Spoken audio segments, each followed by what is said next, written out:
नमस्ते मित्रों, स्वागत है आप सबका। गेल इंडिया ने आज अपने क्वार्टर वन के रिजल्ट डिक्लेयर किए हैं, जहां जैसा उम्मीद थी उनकी प्रॉफिट में कटौती आई है। चलिए देखते हैं डिटेल में।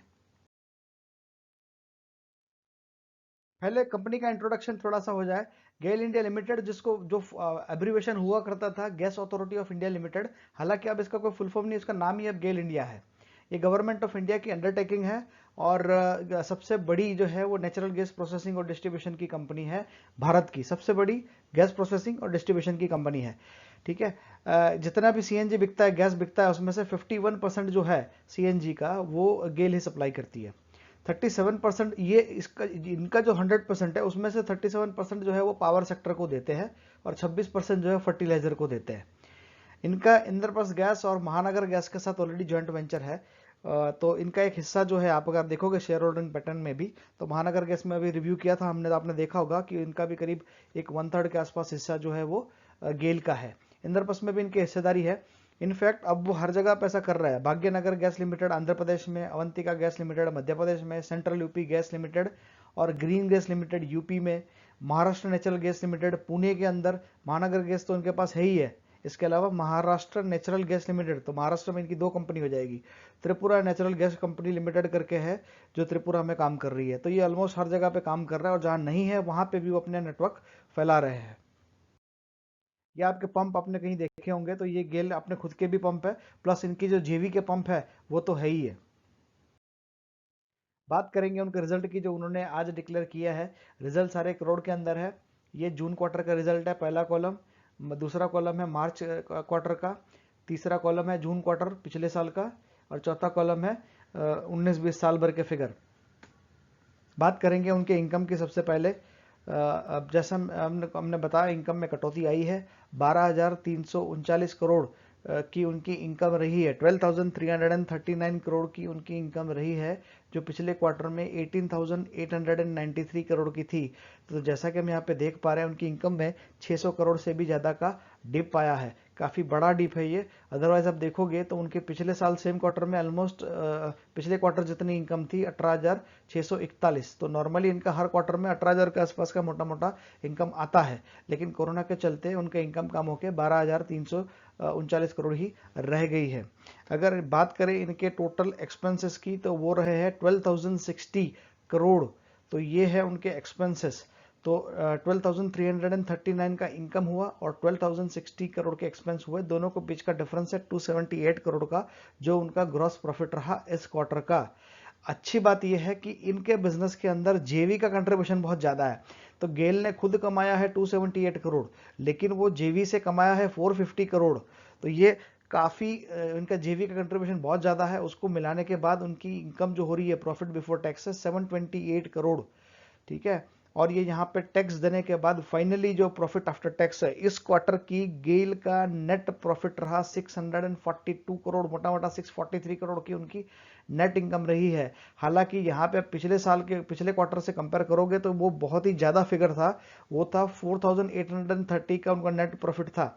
हालांकि उसमें डिफर्ड टैक्स का करीब 2,335 का कंपोनेंट था, जो बहुत ही बड़ा था। इसके चलते ये फिगर कुछ ज्यादा ही बढ़ाया है। लेकिन पिछले साल वाले क्वार्टर से अगर कंपेयर करेंगे तब भी हमको समझ में आएगा कि उनकी प्रॉफिट में डिप काफी आया है।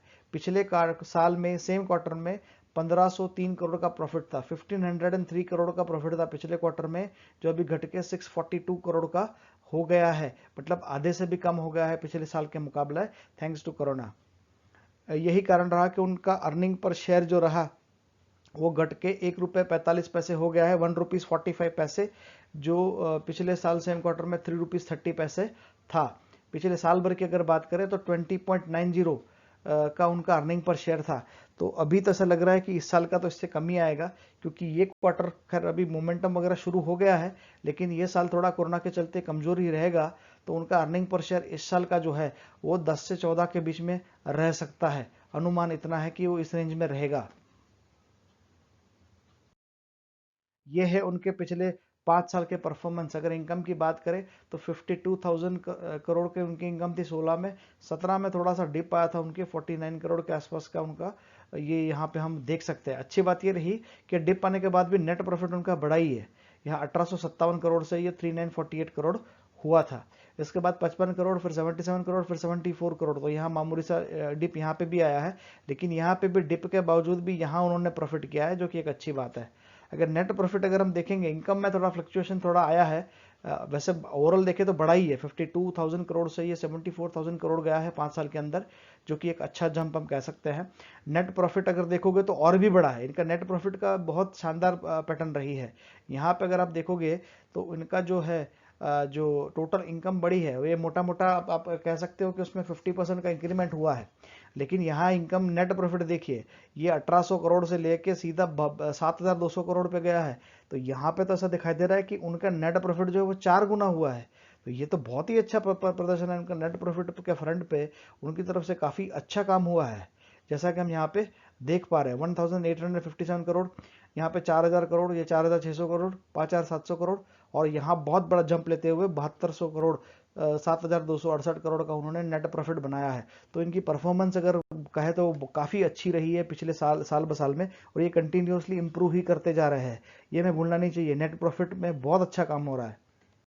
तो ये है उनके प्राइस चार्ट, जहां हम देख पा रहे हैं कि ठीक ठाक रिटर्न मिले हैं शेयर होल्डर्स को इन टर्म्स ऑफ रिटर्न्स। 2000 पिछले 20 साल में ये 12 रुपए से बढ़ के 97 रुपीज़ पे गया है। तो 8 गुना के आसपास रिटर्न मिले हैं 19 साल में। 19 साल में इनको 8 गुना के आसपास रिटर्न मिले हैं, जो बहुत अच्छे तो नहीं, ठीक ठाक से रिटर्न है।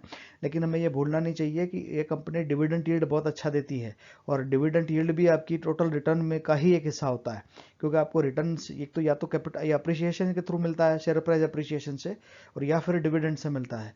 तो डिविडेंड की इनकम इनकी अच्छी खासी है, तो ये हमें भूलना नहीं चाहिए। अगर वो भी पकड़ेंगे तो ये रिटर्न आपको शायद और ज़्यादा और अच्छे लगेंगे।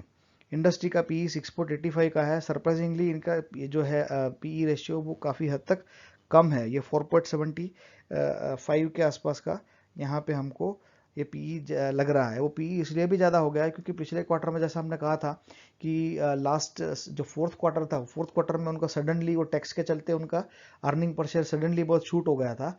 यही कारण रहा कि उनका ईपीएस जो ट्रेलिंग 12 मंथ का अभी ये ज़्यादा दिख रहा है, और क्योंकि ये ज़्यादा दिख रहा है इसके लिए ये पीई रेशियो थोड़ा कम दिख रहा है। अदरवाइज ये आपका पीई देखोगे तो 6 के आसपास ही है, जो इंडस्ट्री के बराबर ही है।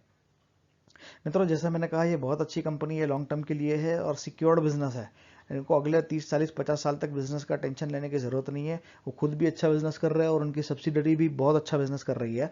तो इसमें आपको रिटर्न्स अच्छे मिलते रहेंगे, डिविडेंड अच्छा मिलता रहेगा। तो अगर ये प्राइस के बाद भी और कभी भी इसमें प्राइस का करेक्शन आता है, तो अगर मान के चलिए अगर इसका लेवल जो है अभी तो 97 का चल रहा है, लेकिन अगर कभी आता है 90 के नीचे आता है या 85 के नीचे आता है, तो ये बिल्कुल शेयर लेके रखने लायक स्टॉक है। लंबे अरसे के लिए आपको ठीक ठाक से रिटर्न मिलेंगे और बहुत अच्छा डिविडेंड मिलेगा। तो ये हमारे पोर्टफोलियो के अंदर ऐसे स्टॉक भी होने चाहिए जहां से हमको रेगुलरली अच्छा डिविडेंड भी आए और रेगुलर ठीक ठाक रिटर्न भी मिले। तो ऐसे स्टॉक भी होने चाहिए, तो ये ऐसा स्टॉक हो सकता है। मित्रों, यही वीडियो समाप्त करेंगे। आपको कैसा लगा हमें ज़रूर बताएं। अगर आपको वीडियो अच्छा लगा हो तो चैनल को सब्सक्राइब करें और वीडियो को लाइक करें और शेयर करें। वीडियो देखने के लिए बहुत बहुत धन्यवाद।